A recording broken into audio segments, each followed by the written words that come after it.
நம் முன்னோர்கள் நம்மை வாழ்த்தும்போது 16ம் பெற்று பெருவாழ்வு வாழ்க என்று வாழ்த்துவார்கள். இதை நாம் கேட்டிருப்போம்.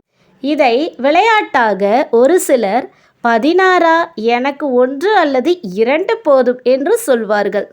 நம் வீட்டிலுள்ள பெரியோர்கள் இதனை அற்புதமாக அழகாக வாழ்த்துவார்கள். இந்த 16ம் என்ன என்பது நிறைய பேருக்கு தெரிவதில்லை. இதனை பற்றித்தான் விரிவாக சொல்கிறேன். முதலில் 1 கல்வி என்றுமே நம்மை வழிநடத்தும். 2 நல்ல நண்பர்கள். 3 குறையாத வயது, அதாவது நீண்ட ஆயுளுடன் வாழ வேண்டும். 4 குறையாத செல்வம். செல்வம் என்றால் பணம் மட்டுமல்ல, நம் வாழ்க்கைக்கு தேவையான உணவு, உடை, இருப்பிடம் அனைத்துமே. 5 உடல் வலிமை, அதாவது உடல் பலத்தோடு இருப்பது. 6 மன வலிமை, மனதும் பலமாக இருக்க வேண்டும். அடுத்து 7 அன்பு அகலாத துணை, கணவன் மனைவி. 8 நல்ல குழந்தைகள்.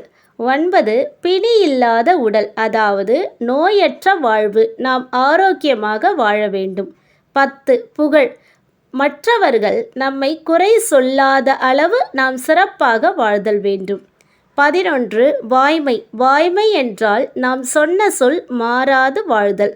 12 அழகு. 13 கொடை, மற்றவர்களுக்கு உதவி செய்தல். 14 துணிவு, நாம் எவை வந்தாலும் நாம் தைரியத்துடன் அதை வாழ்ந்து காட்ட வேண்டும். 15 பக்தி, நாம் வைக்கும் நம்பிக்கை.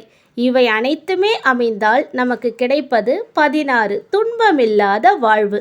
இந்த 16ம் பெற்று பெருவாழ்வு வாழ்க என நம் வீட்டில் உள்ள பெரியோர்கள் நம்மை வாழ்த்துவார்கள். அவர்களுக்கு நாம் நன்றி கூறுவோம்.